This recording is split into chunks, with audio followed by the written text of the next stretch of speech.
Saúdo a todos com a graça e a paz do nosso Senhor Jesus Cristo. Amém. Abramos nossas Bíblias em 2 Coríntios, capítulo 11. 2 Coríntios,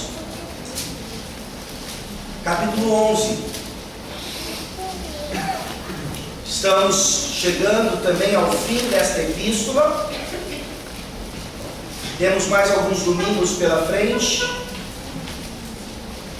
e temos percebido o quanto ela é de fato valiosa para a nossa igreja ainda hoje, escrita do fundo do coração de Paulo, aquele pastor que estava muito preocupado com o estado daquela igreja que ele mesmo plantara.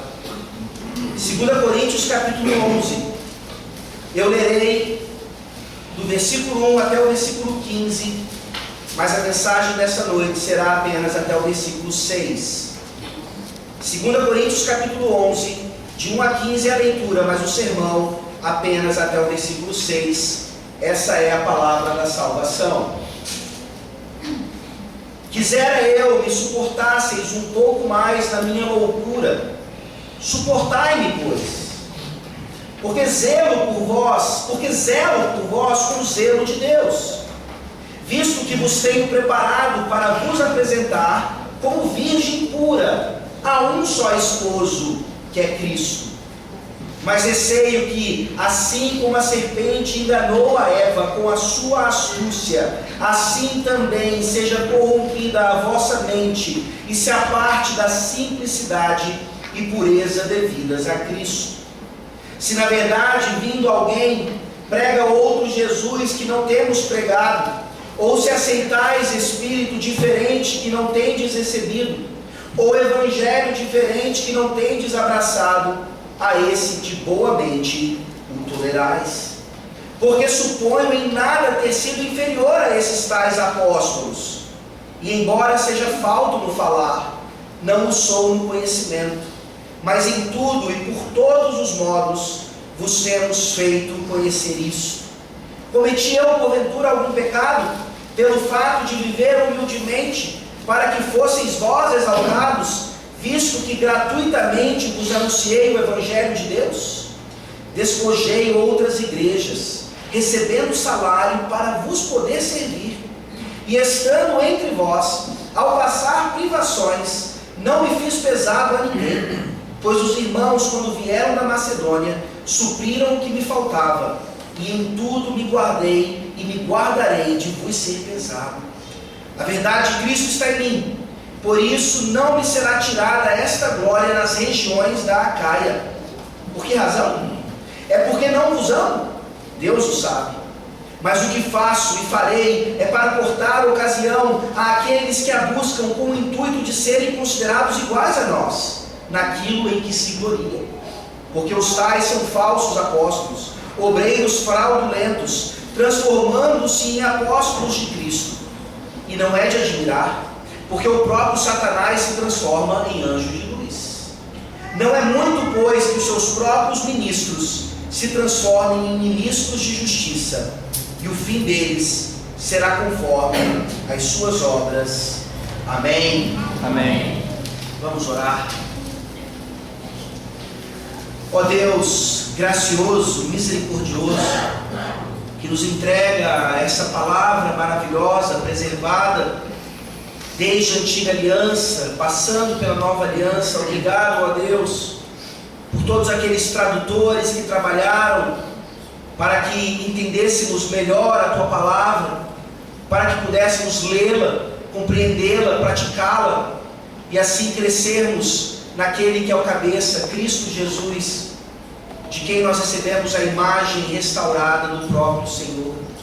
Ó Deus Todo-Poderoso, nessa noite nós veremos o quanto nós precisamos ainda trabalhar nesta imagem, que não foi perdida na queda, mas certamente deturpada, e como já tem sido restaurada, mas que ainda não alcançou de fato o objetivo final.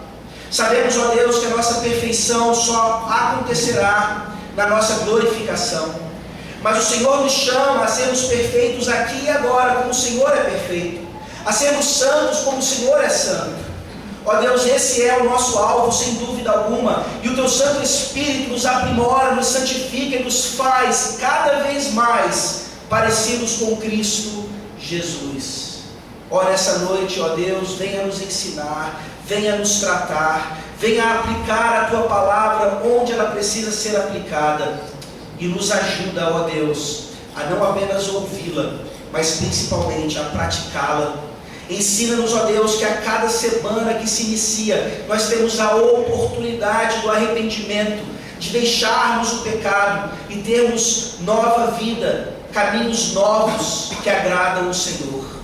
E se nessa noite ainda entrou alguém aqui, não pertencendo, ó Deus, ao Teu corpo, ao corpo de Cristo, nós te rogamos que essa vida seja salva nesta noite. Que esta alma comece a ser preservada nesta noite para aquilo que nos aguarda de fato, a todos nós que estamos em Cristo Jesus, novos céus e nova terra, onde não haverá mais pecado nem morte, apenas a Tua glória bendita e os nossos louvores eternos. Em nome de Jesus, o nosso Salvador, que nós oramos. Amém. Amém. Você já fez alguma loucura por ciúmes? Geralmente as mulheres são mais vítimas desse tipo de coisa do que os homens. Mas aqui eu gostaria de dar um exemplo clássico da literatura, de um homem que fez uma loucura tremenda por causa disso. O ciúme é um tema constante na literatura. Aqui, na literatura brasileira, nós percebemos quanto Machado de Assis fez uso disso em Dom Casmurro. E como aqui nesse exemplo que eu trago para vocês, o próprio Shakespeare utilizou esse tema para escrever uma de suas inúmeras peças chamada Otelo. Quem foi Otelo? O general Mouro de Veneza.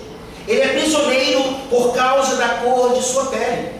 Por seus dotes militares, no entanto, ele é tolerado, mas não aceito pelos venezianos, que nutrem com relação a ele sentimentos racistas.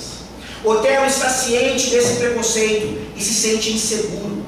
Para dissimular sua insegurança, comporta-se de modo grosseiro e impulsivo, a ponto de intimidar sua própria mulher, Desdémona.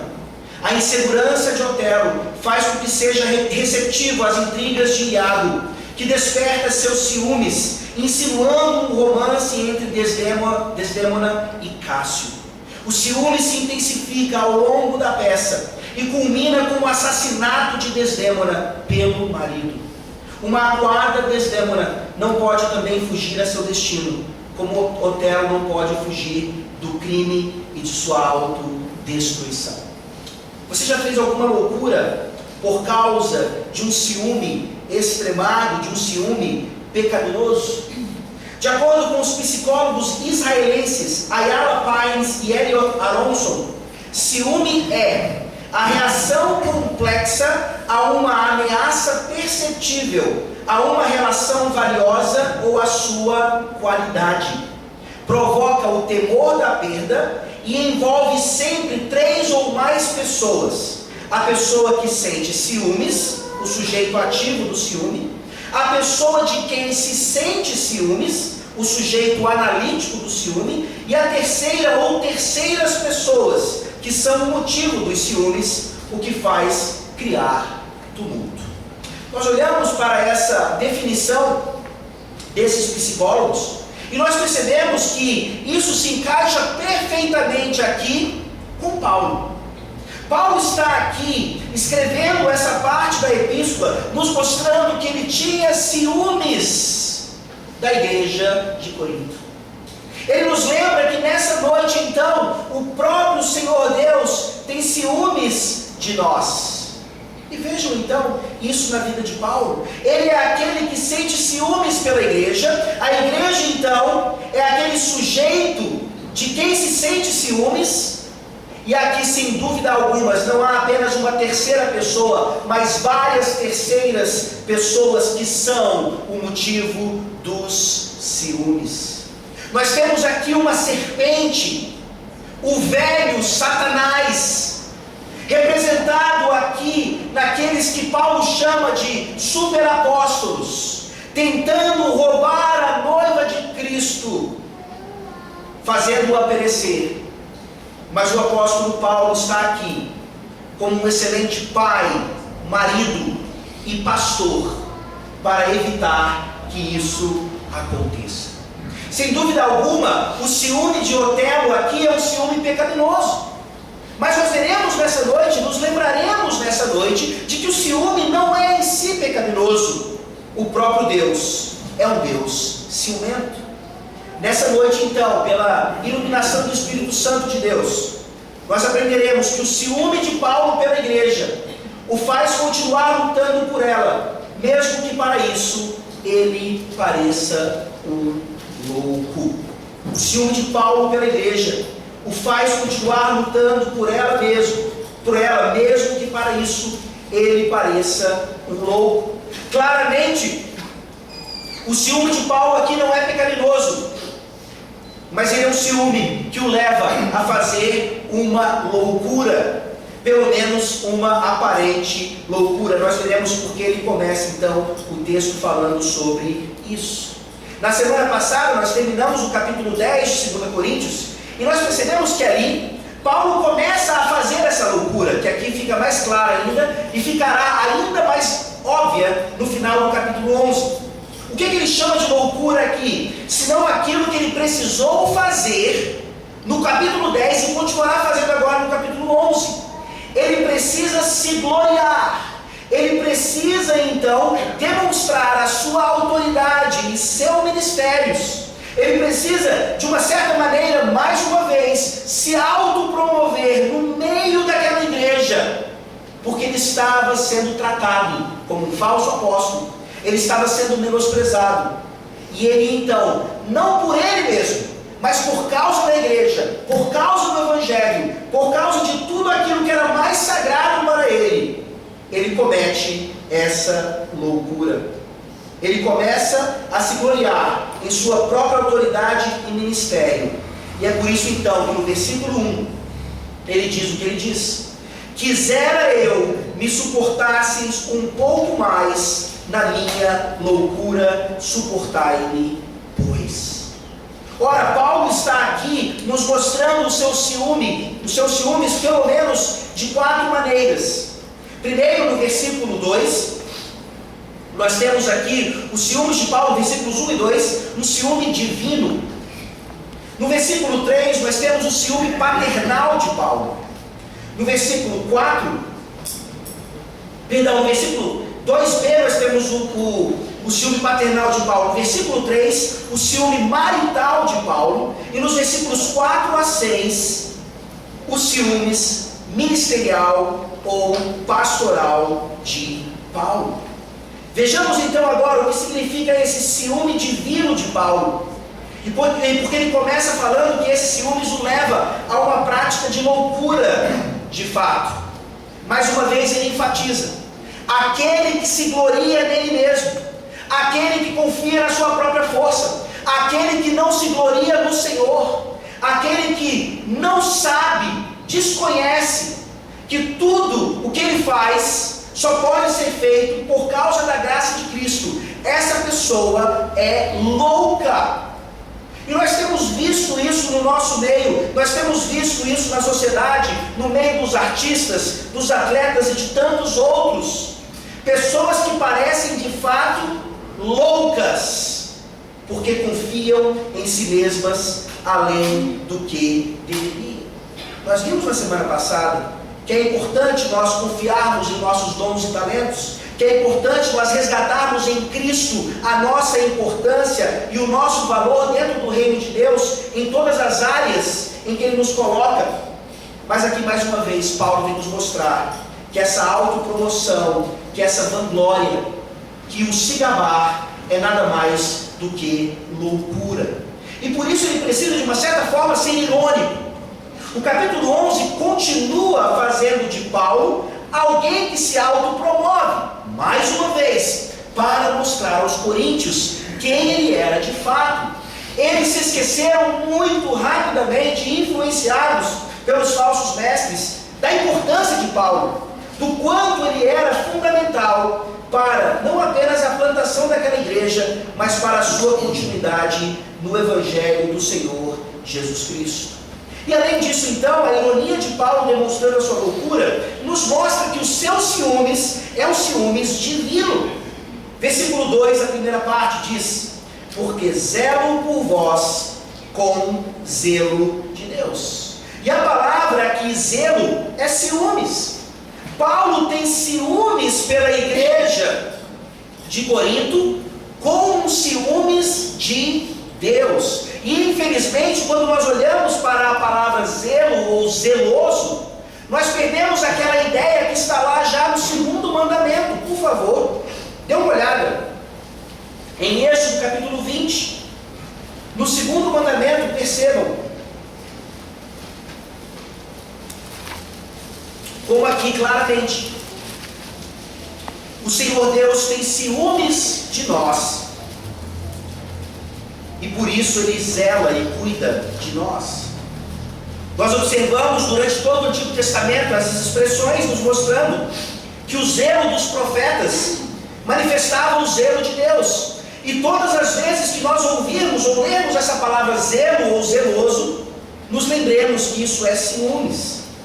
Êxodo 20, versículos 4 a 6: não farás para ti imagem de escultura, nem semelhança alguma do que há em cima nos céus, nem embaixo na terra, nem nas águas debaixo da terra. Não as adorarás, nem lhes darás culto, porque eu sou o Senhor teu Deus, Deus ciumento, que visito a iniquidade dos pais nos filhos, até a terceira e quarta geração daqueles que me aborrecem. Ou seja, se Deus é ciumento, nós precisamos ser ciumentos também. Sim, o ciúme pode ser pecaminoso, ele pode levar a loucuras pecaminosas, mas não é o caso de Paulo aqui, e certamente nunca foi o de Deus.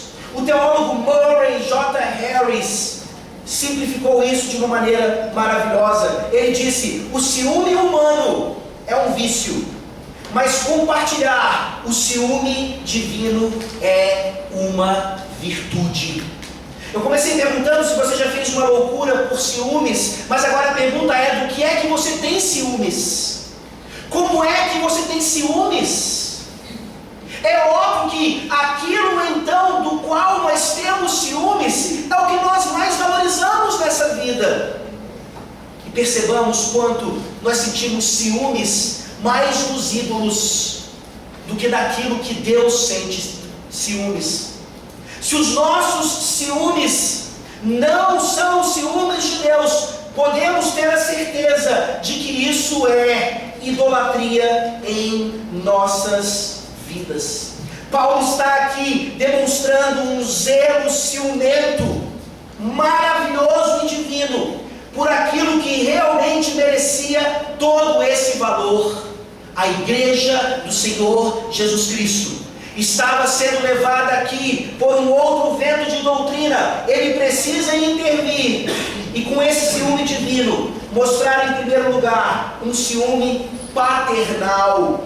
Vejam como ele diz isso, justamente na segunda parte do versículo 2: visto que vos tenho preparado para vos apresentar como virgem pura a um só esposo, que é Cristo.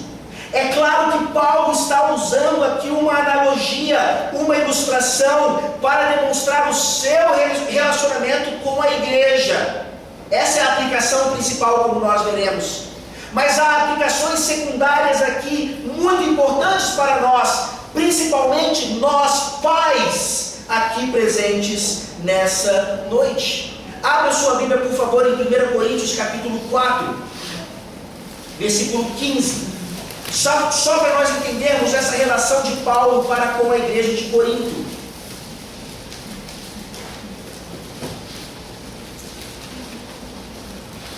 Primeiro Coríntios capítulo 4, versículo 15. Paulo diz assim: porque ainda que tivesseis milhares de preceptores em Cristo, não teríeis contudo muitos pais, pois eu, pelo Evangelho, vos gerei em Cristo Jesus. Paulo não era apenas o pastor daquela igreja, Paulo não era apenas o plantador daquela igreja, Paulo se sentia como um pai daquela igreja, e aqui ele faz essa analogia maravilhosa da nossa responsabilidade enquanto pais, e ele usa uma ilustração que na nossa cultura, sim, é verdade, não é muito comum, não é mais comum, mas que para aquela cultura, sem dúvida alguma, era. Ele está usando aqui aquilo que naquela época era considerado o noivado da nossa época. É exatamente o que acontece com José e Maria. Vocês se lembram bem? José e Maria não eram casados ainda. Eles tinham um compromisso, já era um compromisso que os fazia praticamente marido e mulher, mas eles não tinham ainda consumado o fato, eles não tinham se unido em matrimônio. E vocês se lembram bem o que acontece? Aquele noivado daquela época, daquela cultura, ele era tão sério, ele era tão firme, que uma vez que ele fosse desfeito, era necessário que houvesse divórcio. É por isso que José, então, está prestes a oferecer a Maria uma carta de divórcio, uma vez que ela se encontra grávida, e eles não tinham se conhecido ainda intimamente.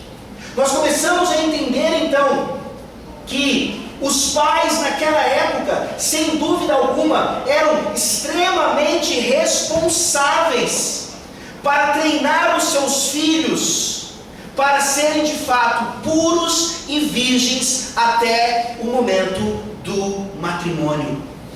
E nós olhamos então para isso e nós dizemos: ufa, ainda bem que isso era para os tempos antigos, ainda bem que isso era para aquela cultura, ainda bem que isso era para os tempos talvez dos nossos avós, mas não mais hoje. Não, meus irmãos, o que mudou culturalmente foi a questão do noivado de fato. Hoje os noivados podem terminar sem necessariamente um divórcio. Isso só acontece quando existe o matrimônio. Mas a responsabilidade dos pais serem zelosos e ciumentos por seus filhos, especialmente nessa área, ainda continua. Aqui várias perguntas surgem então em relação a isso. Como é que você se envolve ativamente na vida amorosa de seus filhos? Como é que você se envolve naquilo que hoje é chamado de namoro? Com quantas pessoas os seus filhos já namoraram? Como é que sua filha é conhecida na sociedade? Como uma filha casta ou uma filha que está sempre pronta para namorar o primeiro que aparecer ali? Como é que os seus filhos, meus irmãos, são treinados para de fato tirarem uma donzela da autoridade de seus pais somente quando eles estiverem prontos para o matrimônio? Ou seus filhos, na nossa sociedade machista, são aqueles que de fato já tiveram vários relacionamentos e estão prontos para mais vários outros? Meus irmãos, qual é o seu pensamento sobre namoro? Você acha que a Bíblia se cala em relação a isso? Por que é que você não busca estudar com os seus filhos a respeito dessa questão?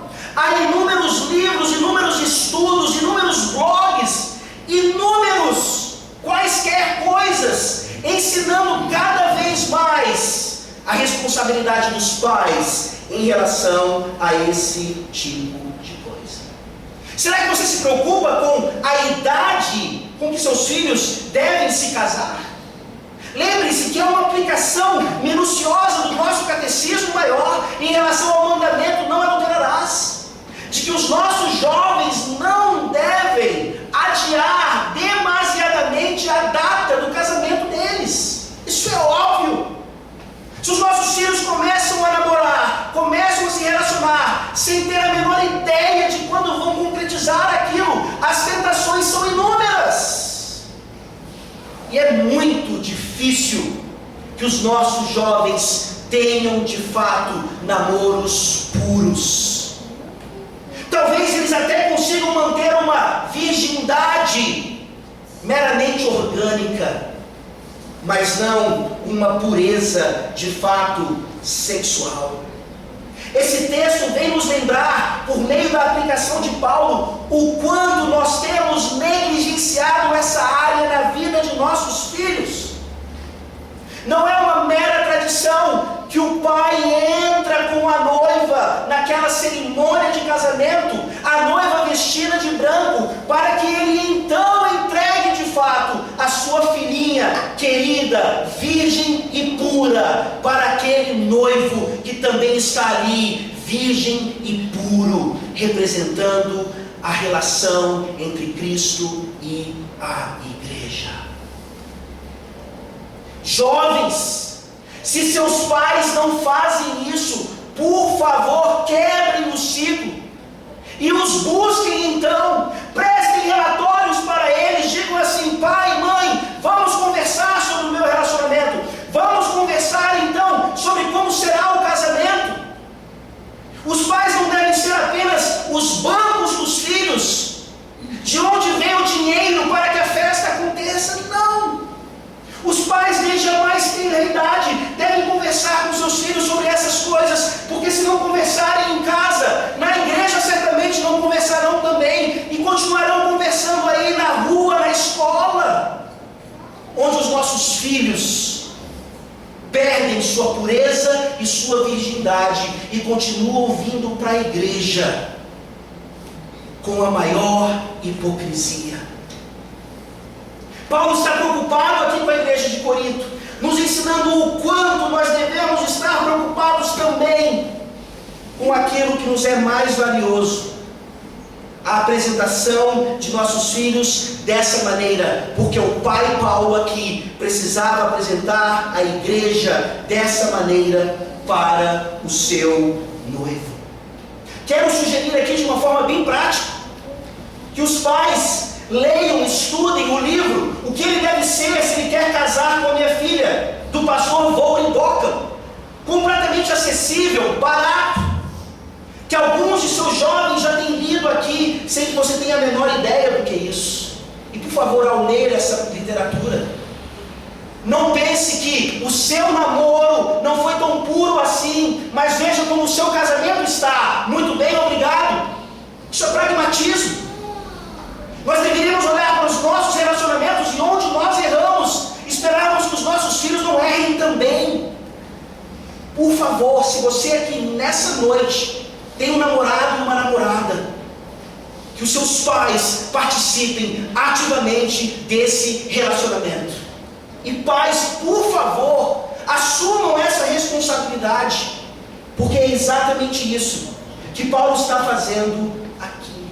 Os nossos filhos e as nossas filhas têm que ser virgens e puros, tanto quanto a igreja deve ser virgem e pura até aquele dia final. Louvado seja o Senhor Jesus Cristo, porque nessa noite muitos jovens que já tiveram a sua pureza e a sua virgindade tirados deles, podem fazer um compromisso novamente com o Senhor Jesus Cristo, em cujo sangue todos somos purificados. Agora, se amanhã você sair daqui e você ainda se deitar com o seu namorado, você ainda se deitar com a sua namorada, saiba que o Deus zeloso, ciumento, Ele vai fazer algo em relação a você, principalmente se você for um filho e uma filha dele, pois Ele castiga a quem Ele ama, Ele disciplina aqueles a quem Ele quer bem. Esse é o ciúme paternal de Paulo. E a partir do versículo 3, esse mesmo tema começa a nos mostrar agora que a sua mente o leva a um ciúme mais marital, a um ciúme de marido. Versículo 3, leiamos mais uma vez. Mas receio que, assim como a serpente enganou a Eva com a sua astúcia, assim também seja corrompida a vossa mente e se aparte da simplicidade e pureza devidas a Cristo. É óbvio que na mente de Paulo, quando ele se lembra aqui que como um pai, ele tem que levar a noiva de Cristo pura, sem mácula, a esse noivo maravilhoso, ele se lembra que existe uma outra forma também da esposa ser preservada. É isso que nós lemos lá em Efésios capítulo 5. Claramente a obrigação do marido agora, se espelhando no próprio Cristo, de lutar, de investir, para que a esposa de fato seja a mais imaculada possível naquele momento. E a ilustração de Paulo é claríssima. Ele volta lá para o passado, para o primeiro matrimônio, para o primeiro erro marital, onde a esposa não foi preservada, sim, pela sua própria culpa, mas também por causa da falha do marido. Paulo nos mostra aqui que a serpente enganou a Eva com a sua astúcia, e ele tinha medo agora. A palavra não é receio, mas sim medo de que a igreja em Corinto estivesse sendo corrompida também pela mesma astúcia daquela serpente. Ora, voltemos a Gênesis capítulo 3. Paulo está usando essa ilustração não por acaso, e nós não há muito tempo atrás pregamos sobre isso no livro de Gênesis.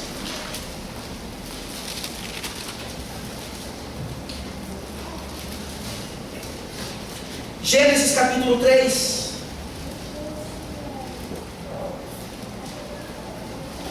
Dos versículos 1 a 6, nós não vamos aqui tratar em detalhes, mas extrairemos os princípios fundamentais do que Paulo está usando ali no seu ciúme marital. Mas a serpente, mais sagaz que todos os animais selváticos que o Senhor Deus tinha feito, disse à mulher: é assim que Deus disse: não comereis de toda árvore do jardim? Respondeu-lhe a mulher: do fruto das árvores do jardim podemos comer, mas do fruto da árvore que está no meio do jardim, disse Deus: dele não comereis, nem tocareis nele, para que não morrais. Então a serpente disse à mulher: é certo que não morrereis, porque Deus sabe que no dia em que dele comerdes, vos abrirão os olhos, e como Deus sereis conhecedores do bem e do mal. Vendo a mulher que a árvore era boa para se comer, agradável aos olhos, e árvore desejável para dar entendimento, tomou-lhe do fruto e comeu, e deu também ao marido, e ele comeu. Aqui nós temos então esses princípios fundamentais para o entendimento de que, se nós maridos não tomarmos cuidado, não cuidarmos de nossas esposas, certamente Satanás tentará acabar com a nossa família, mais uma vez por essa via. Nós somos os responsáveis, nós somos os sacerdotes do lar. As coisas erradas que acontecem em nossos lares, em última instância, são culpa nossa. Mais uma vez, não apenas enquanto pais, mas agora enquanto maridos, o quanto nós temos investido na vida de nossas esposas. Percebam qual foi o problema lá em Gênesis. Basicamente dois: a deturpação da palavra em primeiro lugar, que levou finalmente à negação da palavra. Esse foi o estratagema da serpente e continua sendo hoje. A serpente é sagaz, a serpente é astuta, ela não vem de forma direta destruir casamentos, ela vai se infiltrando, ela vai insinuando, ela vai trazendo veneno, ela vai trazendo fermento. Quando nós menos percebemos, o casamento já foi embora, a família já está uma desgraça, os nossos filhos são tudo menos puros e virgens. Como é que nós, maridos, temos demonstrado ciúmes em relação às nossas esposas, em relação aos nossos lares? Não sejamos como Adão. Está claro para nós ali naquele texto, por meio dos pronomes utilizados pela própria serpente, e até por meio da forma como Adão está próximo de Eva quando ele recebe o fruto do pecado. Ele estava presente o tempo inteiro. A negligência dele não foi simplesmente não estar ali. A negligência dele não foi simplesmente estar ocupado com outras coisas menos importantes. A negligência dele foi ele estar ali o tempo inteiro e deixar que sua esposa fosse enganada pela serpente. Não queremos tirar aqui a culpa das mulheres. houve um engano, pagamos por isso. Mas os maridos, sem dúvida alguma, não só naquele tempo, mas hoje também, precisam se dedicar mais ao cuidado das esposas. E isso não é só materialmente falando, isso é principalmente espiritual. Como é que nós temos cuidado? Que tipo de literatura nossas esposas têm lido?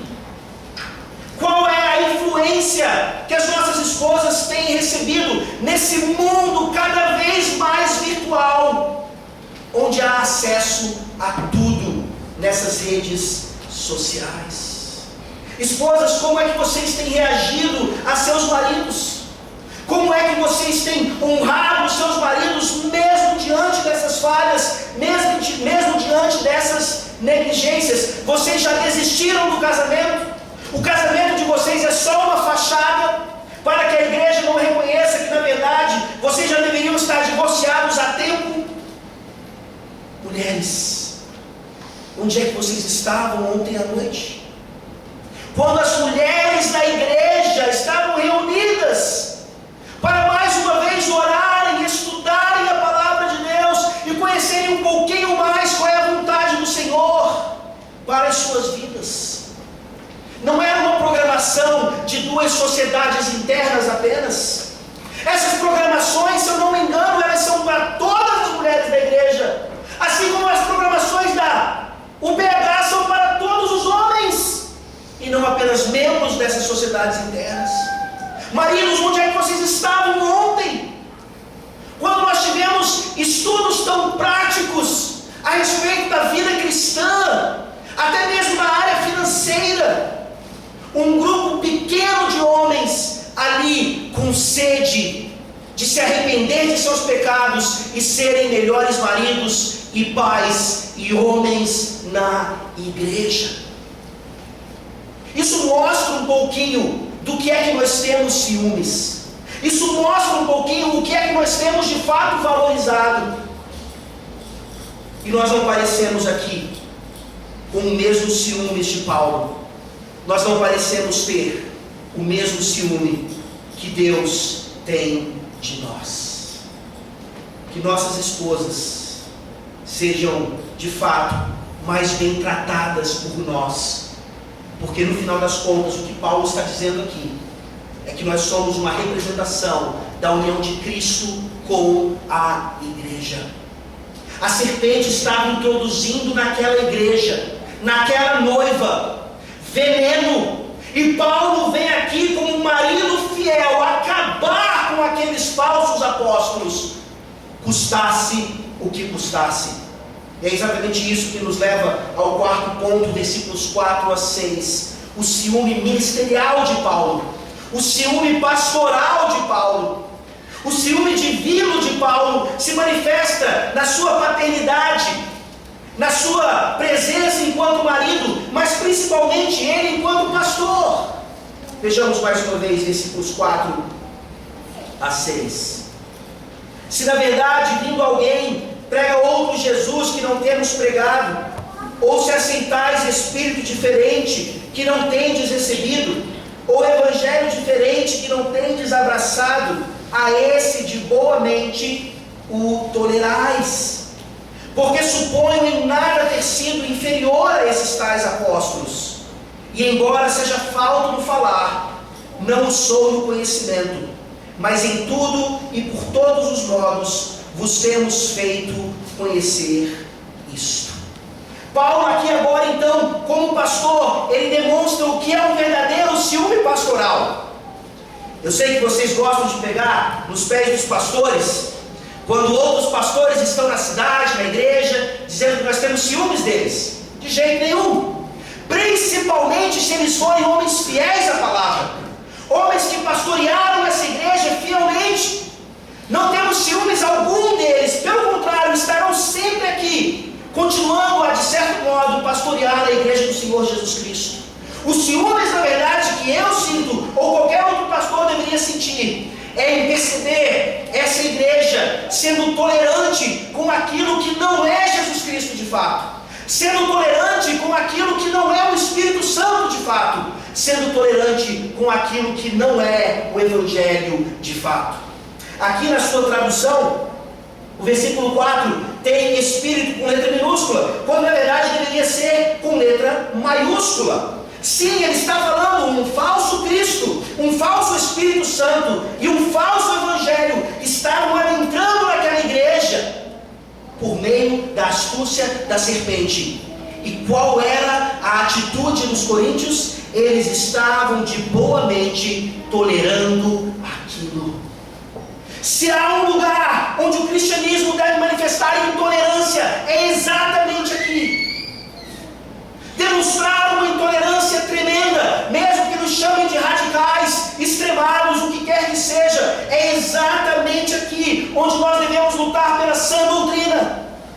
Nem 1 milímetro para a direita, nem 1 milímetro para a esquerda, porque é isso que a serpente precisa para transformar uma igreja em sinagoga de Satanás.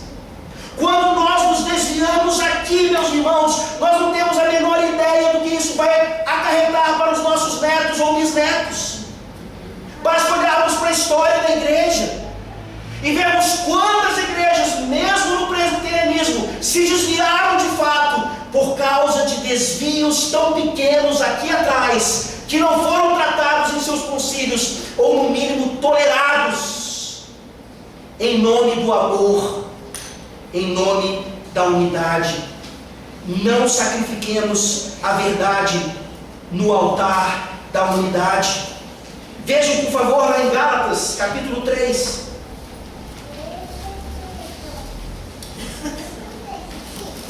Nós lemos a continuação do texto que eu lerei agora. E Paulo está tratando da mesma questão em relação àquela igreja. E ele diz assim, como se estivesse dizendo para nós hoje, Gálatas 3, de 1 a 5: Ó Gálatas insensatos, quem vos fascinou a vós outros, ante cujos olhos foi Jesus Cristo exposto como crucificado? Quero apenas saber isso de vós. Recebestes o Espírito pelas obras da lei ou pela pregação da fé? Sois assim insensatos, que tendo começado no Espírito, estejais agora vos aperfeiçoando na carne? Terá sido em vão que tantas coisas sofrestes, se na verdade foram em vão? Aquele, pois, que vos concede o Espírito e que opera milagres entre vós, porventura o faz pelas obras da lei ou pela pregação da fé? O que aconteceu entre Adão e Eva e a serpente lá no Éden continuou acontecendo ao longo da história e continuará acontecendo até o retorno do Senhor Jesus Cristo. Será que nós, enquanto igreja, estamos preparados de fato para resistirmos a esses ventos de doutrina, àquilo que é falso, àquilo que não procede da palavra? Paulo aqui demonstra que esse ciúme é fundamental para o bem-estar da nossa igreja. Ele continua então, mostrando agora nos versículos 5 e 6, que ele, enquanto apóstolo de verdade, não era em nada inferior àqueles, a tradução está apenas como apóstolos, mas literalmente super apóstolos. Paulo está sendo ainda mais irônico. Paulo olha para aquela quantidade de falsos mestres ali, se auto-intitulando apóstolos, se auto-colocando ali como os pastores verdadeiros daquela igreja. E Paulo diz, são super apóstolos de fato, super apóstolos de acordo com a carne, mas não de acordo com o Espírito. E é óbvio então que Paulo em nada era inferior a eles, porque Paulo de fato tinha o Espírito Santo, Paulo de fato pregava o Cristo verdadeiro, Paulo de fato ensinava o Evangelho. Mais uma vez, como é que nós temos ouvido o Evangelho nos nossos dias? Será que nós ligamos a televisão ou ligamos o nosso rádio e nós ouvimos qualquer lixo que ali se apresente, desde que contenha nomes espirituais ou jargões evangelicais? Cuidado, meus irmãos, com esse tipo de coisa, pois, como eu disse, a serpente vem exatamente dessa forma. E cabe então a pregação da palavra e o pastoreio constante do ministro de uma igreja para evitar então que nós sejamos atraídos a esse tipo de evangelho falso. O que esses superapóstolos aqui estavam ensinando era sim a vida e a obra de Cristo, mas nada do seu sofrimento, nada da cruz, apenas os seus milagres, apenas a sua vitória, tudo aquilo que era positivo acerca do evangelho eles ensinavam, mas essa parte negativa, não. Esse evangelho que Paulo prega é um evangelho muito negativo, é um evangelho que não encoraja, apenas traz pessimismo. E nós temos visto isso hoje ainda. Pessoas que insistem em pregar apenas o tal do amor de Deus e não a sua justiça, apenas a misericórdia do Senhor e não a sua santidade e a sua ira. Pessoas que não entendem que Deus de fato é ciumento e que Ele visitará até a terceira e a quarta gerações daqueles que não o adoram em espírito e em verdade. Paulo termina então, e aqui nós terminamos também, no versículo 6, dizendo algo fantástico sobre si mesmo, algo que nem todos são capazes de dizer. A tradução literal é: e embora seja eu um idiota no falar. Idiota é uma palavra grave, é uma palavra séria, é até um xingamento, dependendo da forma como ela é usada. E é exatamente isso que Paulo está falando. Ele, enquanto um orador, era inferior aos superapóstolos. Os superapóstolos eram super bem preparados no que diz respeito ao falar, ao encantamento das plateias e tantas outras estratégias para ganhar a atenção de quem quer que fosse. Paulo não era assim. Não é que ele não estava preocupado em como falar, mas ele não estava preocupado em falar dessa maneira, como os sofistas, de maneira sofisticada, mas sem conteúdo algum. E aqui nós nos lembramos então do que realmente importa na pregação da palavra. Quem é que chama a sua atenção? Quem é aquele que, se estiver falando, você deixa tudo e você vai lá? É um homem fiel ao conteúdo das Escrituras, ou é um homem simplesmente popular nos dias de hoje, que fala muito bem, mas fala de forma rasa a respeito daquilo que realmente importa? De fato, para os padrões gregos de oratória, Paulo era um idiota no falar, mas não no conhecimento. E aqui Paulo se destacava. E graças a Deus, o seu conhecimento era transmitido para que nós, para que a igreja conhecesse tudo isso, conhecesse o verdadeiro Evangelho, conhecesse o verdadeiro Cristo, conhecesse o verdadeiro Espírito Santo. E essa é a ideia ainda hoje. O ciúme continua, e nós aqui prezamos por aquilo que de fato flui apenas da palavra de Deus, só a Escritura e toda a Escritura. E é essa palavra que vai de encontro aos nossos corações. E mais uma vez eu pergunto a vocês aqui nessa noite: o quanto vocês têm um ciúme parecido com o ciúme de Deus? Vocês têm ciúmes dos seus filhos? Por que eles andam onde eles andam? Por que eles usam o que eles usam? Por que eles se vestem como eles se vestem? Que ciúmes é esse? Meninos fazendo o que bem entendem, meninas fazendo o que bem entendem. Não é ciúmes isso. Uma libertinagem terrível da qual você será cobrado. Os nossos jovens, por mais que eles queiram ser rebeldes ou donos dos seus próprios narizes, eles precisam e querem esses ciúmes. Eles querem que nós interfiramos em suas vidas. Isso é ciúmes. Isso é um valor adequado ao mesmo valor que Deus dá para nós. Se nós nos desviamos, Deus vem e nos traz de volta. Se nós agimos de está o nosso ciúmes em relação aos nossos filhos? Será que nós temos ciúmes em relação às nossas esposas? Como é que nós temos amado as nossas esposas? Como é que nós temos demonstrado isso para elas? Elas estão indiferentes hoje, depois de 20 anos de casados, e nós não estamos nem aí para isso. Como é que nós demonstramos ciúmes em relação à igreja do Senhor Jesus Cristo?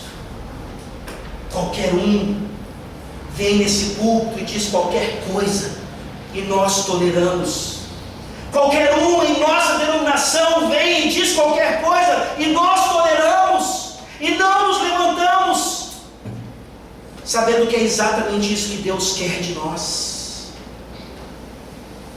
Paulo não estava sendo briguento, Paulo não estava querendo divisão, Paulo estava querendo aquilo que Deus queria: a pureza, a santidade, a virgindade da igreja de Corinto. Esse é o nosso chamado nessa noite. E sem dúvida alguma desafiados aqui, sem dúvida alguma encontrados aqui devedores daquilo que o Senhor Deus requer de nós. Mas é por isso que nós terminamos mostrando que o ciúme de Cristo o leva até a cruz do Calvário, para que Ele morra exatamente por essa falta de ciúmes que nós temos dos nossos mais importantes, para que nessa noite nós, maridos, pais, esposas, todos reafirmemos os nossos votos e peçamos ao Espírito Santo, nos ajuda a termos mais ciúmes da igreja do Senhor Jesus Cristo, lutar pela sua pureza, pela sua santidade, sabendo que um dia nós estaremos de fato nas bodas do Cordeiro por causa dele e não por nossa causa. Que Ele tenha misericórdia de nós.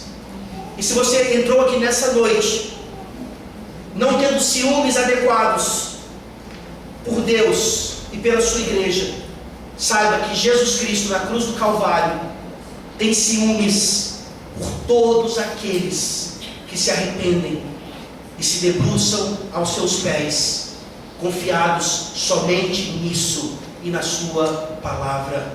Vamos orar.